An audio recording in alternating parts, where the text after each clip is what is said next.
In this little pouch right here that will attach to a belt, I've got everything I need to climb 30 feet, including a ring of steps. This is a Treehopper hand drill. It's a 3/8 inch bit. It self-taps. And it folds down like that. Now the one I'm going to show you is one I've been using for over 40 years. I think this was made by Wizard of the Woods. And I bought this in the early 80s. And I've used it a lot. As you can tell, I've actually used this butt end to tap in bolts into the tree after I've drilled the hole. This has been around a long time. It's drilled a lot of holes. And what's unique about this, and it's the same as the speed bore bits that I use by Irwin for drilling holes with my cordless drill for putting spikes in. It's the same bit design. So you've got a wood bit here which pushes the wood out as it goes in, but you've got this threaded little tip at the top. And what that threaded tip does is once you get this started and it's into the meat of the tree, after a few turns it self goes.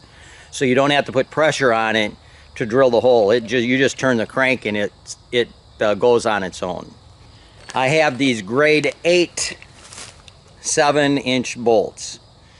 Now these are very unique. I get grade 8s because if you buy the standard bolts in 8-inch long, 3/8 inch diameter bolts, like at Menards or Do It Best or an Ace, they're typically going to be grade 5. So they're going to be made out of a soft steel. And if you weigh very much and you put that in the tree 2.5, 3 inches and you put your weight on here, if you weigh over 150 or 60 pounds, these will bend. On a grade 8, they will not bend. I don't care how much you weigh. They will not bend. They're very, very hard. And another cool thing about these bolts is it has a hex head on the end, which gives you kind of something so your hand won't slide off of it. Because a lot of times when you're climbing up a tree and you're using bolts or spikes, you're leaning away from the tree, so you've got back pressure wanting to slide your hand off. So this bolt head gives you something that your glove will grip to, won't slide off the end of that bolt, hex bolt. And then the threads also serve a function. The threads actually, because when you drill these holes with this bit is a tad bit bigger diameter than 3/8. These are 3/8. So when you put this in the hole, they just slide into the hole. And what these threads will do is when you put downward pressure on this, when you're climbing, the threads will bite into the meat of the tree with that downward pressure so they won't slide out. If you were to use a smooth, like a carbon rod, because I've talked to guys that have used carbon rods because they don't weigh anything, they slide out of the hole really, really easy. You've got to be very cognizant of the fact that when you're climbing, you got to put just straight down pressure. You can't climb and have any pull pressure because your weight's leaning away from the tree. There's a good chance it would slide out of the hole. So this will guarantee you will not fall because that bites into the tree and gives it a grip. And I'm going to show you how these work. Let's do it here on the side. I'm putting some pressure in here to get it started. Okay, so once it's started, I'm just turning it now. And you can see that wood coming out of there. And this is an oak. So this is a hard tree. And then once you get it in where that starts spinning like that, it's spinning easily because it's went all the way in, it's hit the stop. Then you can just pull them out, and then the bolt will slide right into the hole. Do it one more time. Doesn't take long to get it started. Obviously it turns easy. Once it starts just free spinning like that, that means it's hit the stop. So it's done drilling. Just pull straight out, grab a bolt,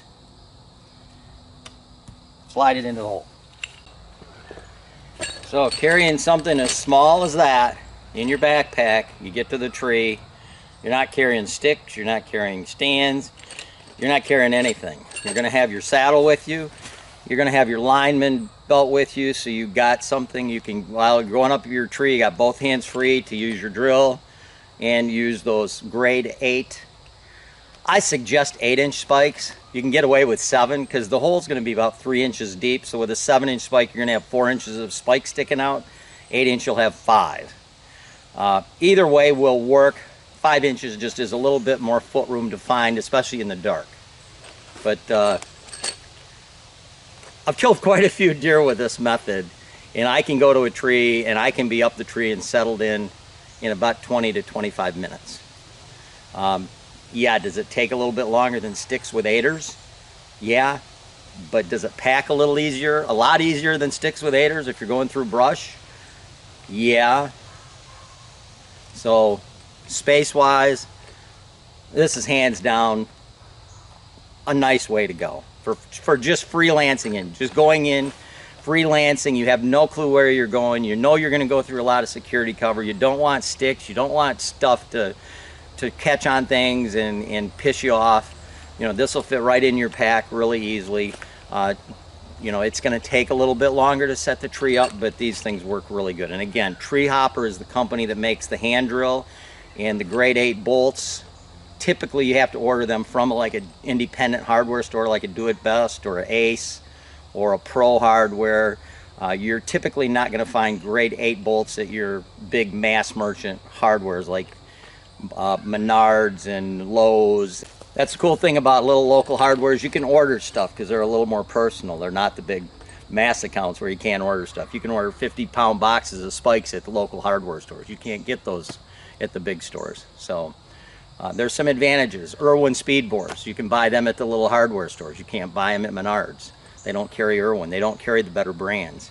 So there's advantages to small independents because they can get you what you need if they don't stock it. So keep this in mind. Again, Treehopper. It's a hand drill and works absolutely awesome. And I've been using this for 40 years. This is John Eberhart again, and I kind of want to give a little take on screw-in steps versus strap-ons if you have that option on private land. A lot of people have a fallacy, really, in my opinion, that screw-ins take a long time to screw in, and it depends on what kind you're using. Ameristeps, for instance, the rod steps, the Z-style steps, they have painted threads, and they're hard to get started, and they're hard to screw in, so I agree. Some steps are difficult to screw in, but I'm a big fan of Cranford. I don't work for the company or anything like that, but I've been using Cranford steps for 20-plus years, maybe even 30.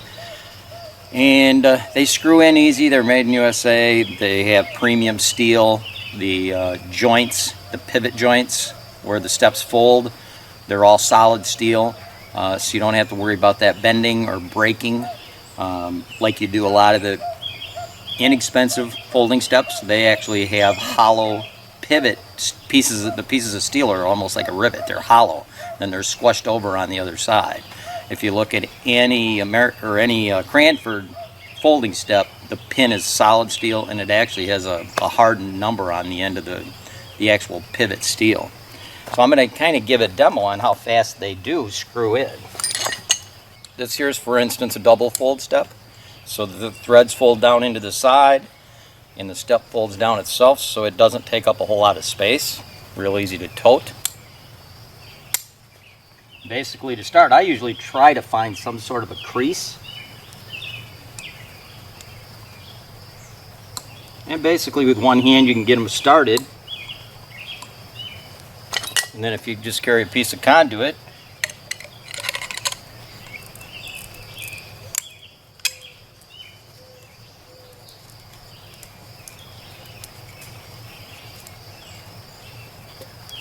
you're probably looking at 15 to 20 seconds per step to put in.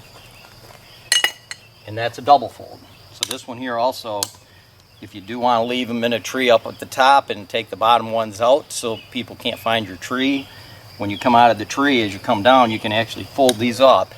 So they're very hard to tell, or very hard to see for other hunters because it's nothing sticking out to the side. It's just tight to the tree. Next one is called their Deluxe. Basically, the Deluxe is a single fold. So the step is one piece, then the threaded portion sticks in the side. Screws in the same way. Just get her started. Take your conduit. Of course, you're going to be tethered to some form of a safety strap, so this will be a little easier.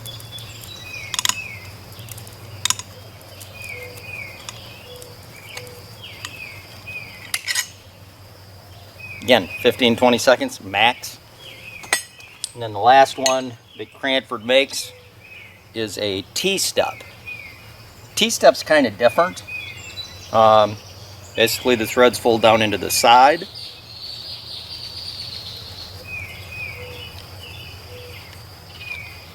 Same deal, just get it started. Take your conduit.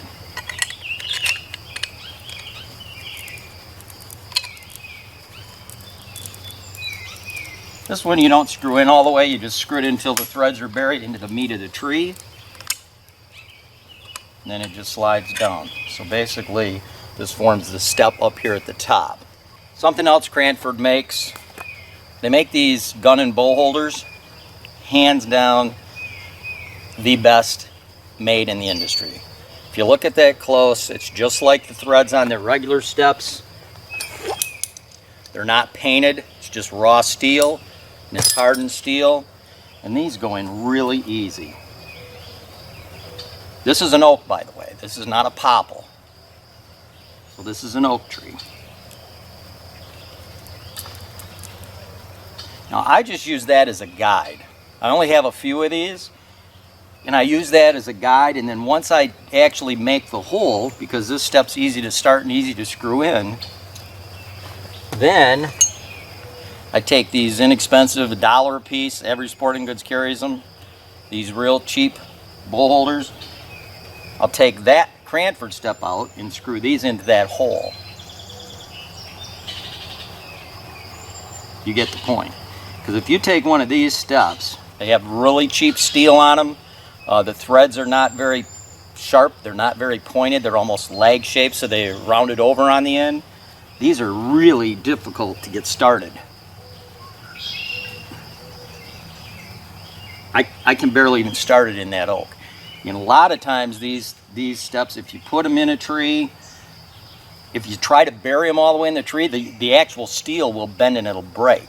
Or if you leave it in a tree for a while and then you try and take it out, the tree will kind of bind on the steel a little bit. When you try to take them out, they'll bend and break also. You know, when you're hunting out of a saddle, you don't need a big arm sticking out to the side, because you're going to have 2 or 3 of these. You're going to have one for your backpack, you're going to have one for your bow, set up 90 degrees to your left if you're right-handed, and then you're going to have another one on the back side of the tree. In case you have to swing around the tree, you can move your bow over there and then move around the tree, and your bow's right there handy. So you're going to use 3, possibly 4 of these per tree. So you don't want to spend, you know, $4 to $5 per Cranford step. Just buy these cheapies, but use the Cranford to actually start the hole, then take it out and put these cheap ones in, because a lot of times you're going to leave these there if you're pre-prepping a tree that you're going to, you know, prep it in the post-season for hunting season. They're great. I buy these by the 50 per box for $49.99 usually, and sometimes they'll even cut you a deal if you buy a full box of 50. But again, make sure you get a Cranford step and pre-drill your hole with a Cranford step, because it's easy to start, it's easy to screw in, they're the same diameter, so it works really well. Now the difference in these steps here, this step here, this is the double fold that I was just talking about. And if you look, you can see it's slotted. So it's a U-shaped steel that's kind of bent around into a U-shape. And I like this for climbing because it also has this little round half moon on the end of it. So basically, as I'm climbing a tree, your hand can't slip off of that half moon. It stays, it won't slide off. Like this step here, this just has a little tiny lip on it, and if there's ice or if your glove's wet, you know, where it's slippery from dew or whatever in the morning, it's easy, because your body weight as you're climbing is pulling away. It's easy for your hand to slide off of this step, whereas this one, it's not going to do that.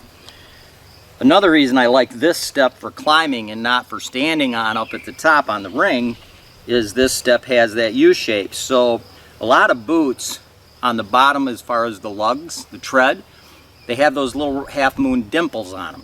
And those dimples just happen to fit in this little U-shaped piece of steel really, really well. So once you have one of these in a tree for a while, or you've used them a few years, they get loose, like that, real limp. So let's say if you did use these as your ring at the top, and they are kind of worn, and they're limp like that, if that little lug, half-moon rubber lug, gets stuck in this step, and then you want to move around the tree to shoot in a different direction, so you're moving around the tree for a different shot, well, if your lug gets stuck in there, and then when you lift your boot out to move your foot, it might possibly, that rubber stick in there long enough to lift this up, and then when it falls back down, when your foot actually comes off it, it'll make a little click. And typically when you're moving around a tree, something's close, that's why you're moving, and that little click's enough to definitely spook a deer. So that's why these are phenomenal for climbing and getting down, but they're not that good at the top as far as your ring.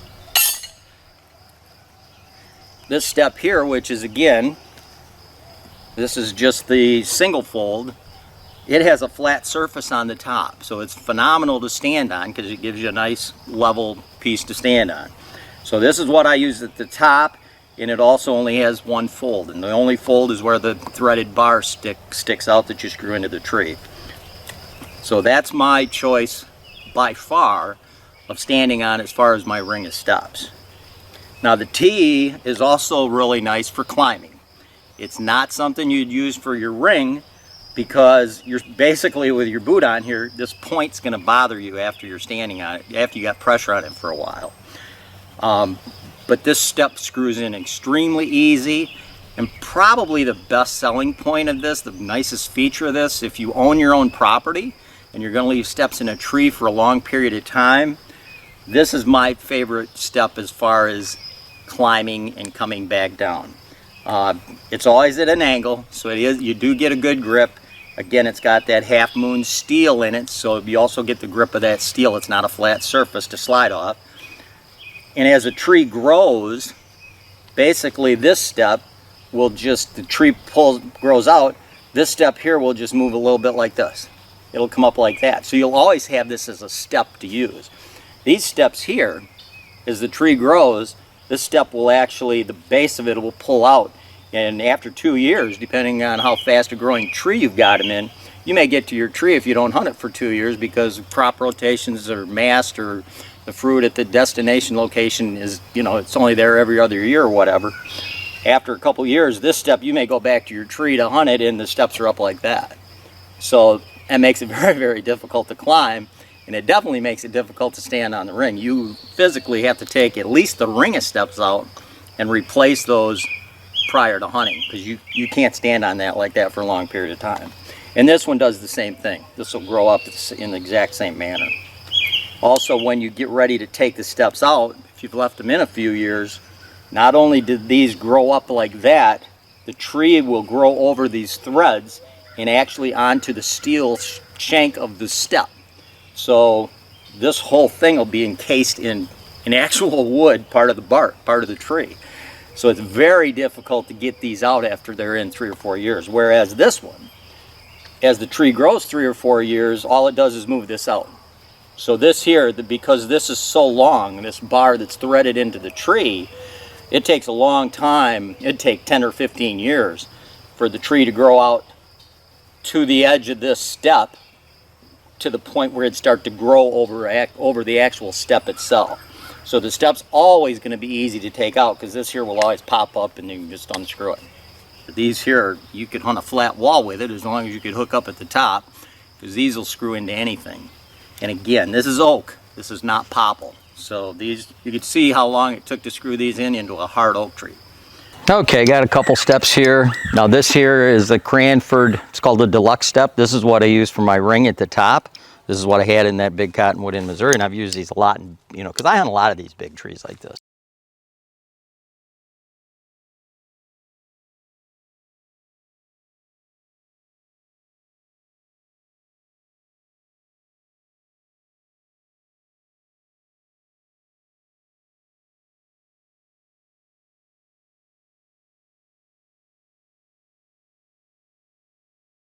Just screw the step until the threads are buried all the way into the meat of the tree, and just drop it right down into that crease. Next step is going to be a Cranford double fold.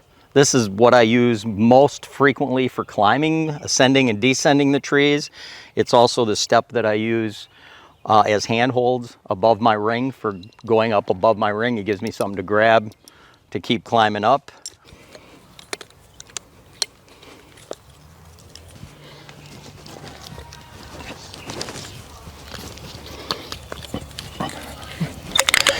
Screw that in until it's buried, and as you can see, I don't know if you can see it, but I'll show you on a close-up. The actual front side of this step, you know, those threads are buried probably a ½ inch farther than the front of this, but this here is actually lower than the peak of that bark. Okay, if you take a rod step and you screw it in, I'm not in very deep, and I'm already starting to hit this bark down here. And now I'm tagging it to the point where I can't turn it anymore without actually taking a hatchet and chopping off that bark. So that's as far as I can get that in. Now, if you're using something as simple as a bow holder, once you get up to the top of the tree, you don't have to worry about going into the center of the bark, because all you're doing is holding the, 4 or 5 pound bow or a backpack or whatever. So bow holder, you can actually screw into the front facing of the bark, as long as you got a piece that's not ready to fall off. So with the bow holder, it's not a big deal to go into the actual bark itself, because it's not supporting much weight. So now I'm going to bring you over here and give you a close-up view of how these screw-in steps that are folders, they're all folding steps, how you can screw into the meat of the tree in the crease of the bark and then drop the rest of the step down into that same crease. You can't do that with a rod step. So when hunting these big type trees, sticks don't work in them they don't work in them at all, in my opinion. Typically the straps aren't big enough. And when you go around a big rough bark tree like this, they'll tend to kick to the side. You get up the tree very high, they're just not safe. Small trees, they're fine. So on big trees like this, there's really no other option than to use something like this. Here's another really big crooked tree that you have to have screw-ins. You can see my screw-ins there. Tree goes up, that side's dead, but it makes a very severe angle. You can see my bow and quiver. And the base of this thing is just immense. And that's how you have to hunt those. You have to hunt them with screw-ins. And when you put the screw-ins in for your ring, the ones in the front, they have to go parallel to the ground, not perpendicular to the tree like a straight trunk tree. So the ones in the back are going to seem way higher on both sides, right and left. There's a tree step. Go up that. And that's a hard lean. Rattled in a little 8-point out of that this morning. This is a very extreme big tree, and it's got a really hard lean to it. I'm right over the trunk. But the tree goes way to the south and then turns and goes way to the north. It's half dead, so I hope it doesn't fall and kill me. There's the view from another angle, the lean of that tree.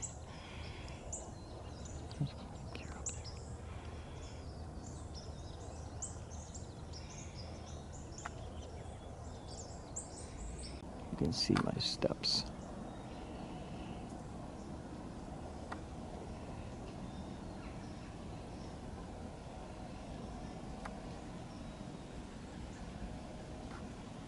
Okay, here's that rod step, and you can see how big the gap is between here and where the threads are actually going into the tree.